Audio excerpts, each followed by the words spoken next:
दोस्तों, ऐसी भारत में कई जगह है जो रहस्यमय कारणों के चलते चर्चा में बनी रही है। उन्हीं में से एक है राजस्थान में बसा छोटा सा कुलधरा गांव। कहा जाता है कि ये गांव पिछले बहुत सालों से शापित हो रखा है। पर दोस्तों, सवाल ये है कि आखिर ऐसा क्या हुआ था कि एक रात में 84 गांव के लगभग 600 घरों के लोग अचानक से गायब हो गए और कहां गए, इसके बारे में किसी को नहीं पता। क्यों आखिर ये गांव पूरी तरह से बंजर और वीरान हो चुका है? आखिर ऐसी कौन सी बात थी जिसकी वजह से आज भी इस गांव में कोई नहीं रहता?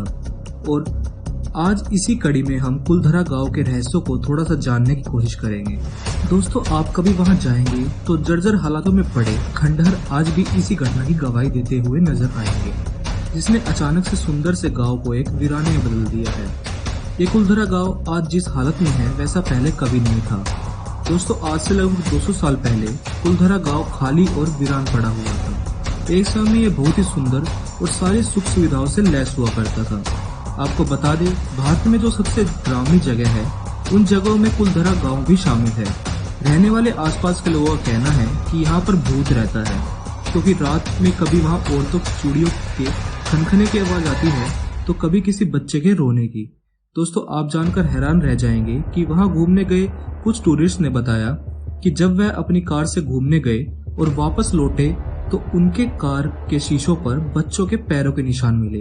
खैर, क्या सच है और क्या झूठ उसका तो पता नहीं, पर राजस्थान की सरकार की इस हरकत ने इस सब को सच में बदल दिया है।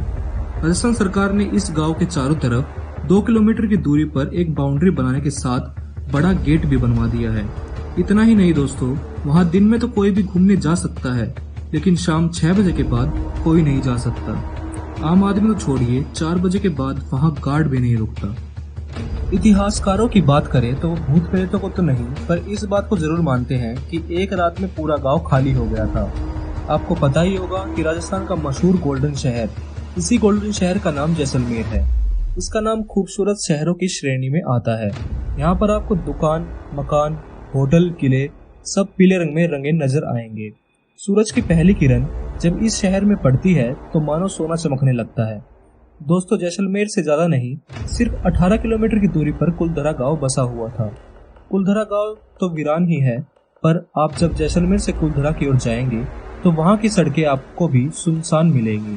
न लोग, न गाड़ियां। कहीं दूर जाकर आपको 1-2 गाड़ियां नजर आ जाए तो नजर आ जाए, वरना वो भी नहीं।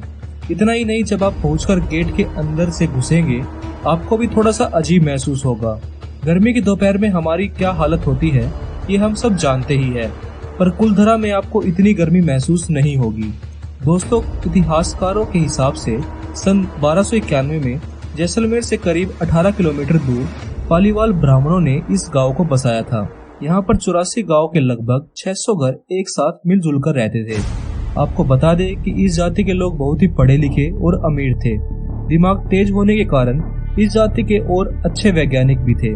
इन्हें तेज इसलिए माना जाता था क्योंकि ये उस समय में भी अच्छी तकनीकों का यूज करके घर बनाते थे, जिसमें से कुछ पर वहाँ आज भी मौजूद है। सबसे आश्चर्य की बात यह है कि इतना पुराना होने के बाद भी जब आप इसे देखेंगे तो आपको नए जैसे दिखाई देंगे। ये लोग एकता में भी विश्वास रखते थे। दोस्तों, चिलचिलाती गर्मी में भी ठंडी हवाएं आती हैं।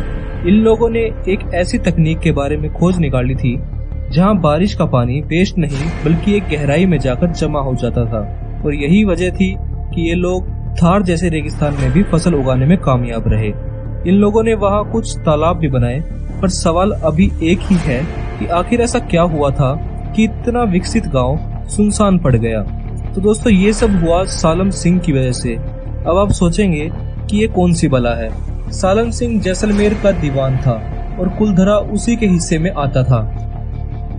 ये सालम सिंह बहुत ही क्रूर आदमी था, लेकिन इसके क्रूर होने के पीछे की एक कहानी छिपी हुई है।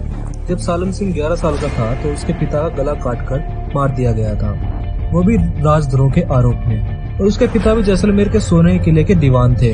इसी घटना के बाद सालम सिंह निर्दय और बहुत ज्यादा क्रूर बन गया था। ऐसा कहा जाता है कि तब से ही सालम सिंह के मन में सुनार किले को हथियाने की बात आ गई थी, और इसी वजह से उसने अपना किला सुनार किले के बहुत दूर बनवाया था, और उसके किले की ऊंचाई सोनार किले से भी ऊंची थी। अब जाहिर सी बात है दोस्तों, राजा को ये बात कैसे बर्दाश्त कर ले कि उसके दीवान का महल उसके महल से ऊंचा हो। इसलिए सुनार किले के राजा ने सालम सिंह के महल के ऊपर की 2 मंजिल तोड़ दी। आपको बता दें कि ये सालम सिंह औरतों में भी बहुत ज्यादा बदनाम था और यही वजह थी कि औरतें उसे किले की तरफ जाना तक नहीं चाहती थी। एक बार की बात है दोस्तों, ये सालम सिंह कुलधरा गांव के दौर पर निकल गया था और उसी वक्त उसकी नजर वहां के पंडित की बेटी पर पड़ गई।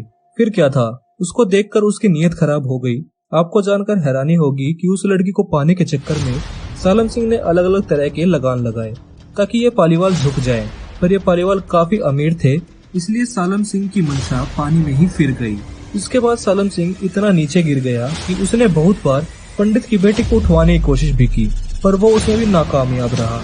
बार बार अपने मंसूबे में कामयाबी न मिलने के बाद सालम सिंह के सर पर उस लड़की को पाने का जुनून सवार हो गया और जुनून कुछ इस कदर सवार हुआ कि सालम सिंह ने कुलधरा गांव में ये संदेश भिजवा दिया कि अगर अगली पूर्णमासी की रात लड़की को सालम सिंह की हवेली पर नहीं भेजा गया तो पूर्णमासी से अगले दिन वो सैनिकों के साथ इस गांव पर हमला कर देगा।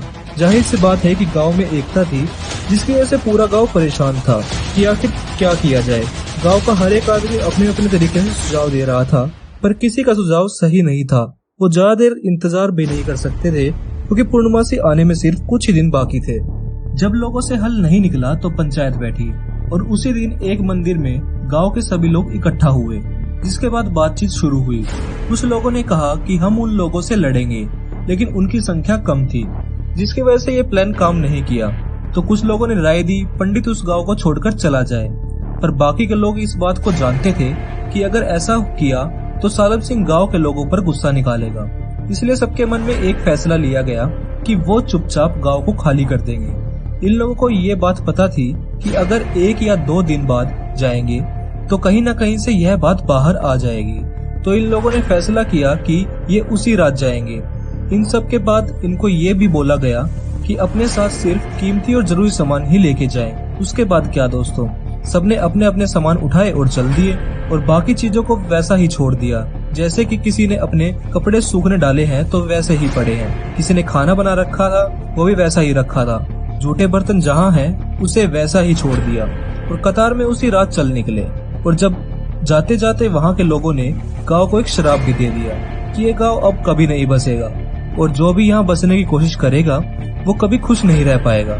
अब 3 दिन बीतने के बाद पूर्णमासी का दिन भी बीत गया और गुस्से में सालम सिंह कुलधरा गांव की तरफ बढ़ता है और वहाँ पहुँचते ही सालम सिंह के होश उड़ गए क्योंकि उस गांव में सन्नाटे के अलावा कुछ नहीं था। वो पूरे गांव की तलाशी लेता है और उसे एक आदमी नहीं मिलता। इसके बाद सालम सिंह बहुत सी खुदाई करवाता है क्योंकि वो जानता था कि पालीवाल बहुत अमीर होते हैं। अब उसे वहाँ कुछ मिला या नहीं उसका कोई जिक्र नहीं है। इतना ही नहीं, सालम सिंह के सैनिकों ने इस गांव में बसने की बहुत कोशिश की पर उनके साथ वहाँ कभी कुछ भी सही नहीं हुआ। कहा जाता है आप अगर एक रात वहाँ रुक गए तो दूसरी सुबह आपकी होगी ही नहीं। 2013 में कुछ पैरानॉर्मल सोसाइटी के लोग गए जिन्होंने दावा किया कि वहाँ नेगेटिव एनर्जीज है। अब वो 600 गांव के लोग कहाँ गए इसका तो नहीं पता, पर कहा जाता है कि ये लोग अलग अलग जाकर बस गए। तभी से कुलधरा अकेला, वीरान और भूतिया बन गया। क्या आप कभी कुलधरा घूमने गए हैं और वहाँ पर कुछ अटपटा महसूस किया है तो कमेंट सेक्शन में आके जरूर बताएं। अगर वीडियो पसंद आई हो तो वीडियो को लाइक करके अपने दोस्तों के साथ शेयर करना ना भूलें और साथ ही चैनल को सब्सक्राइब जरूर करें। धन्यवाद।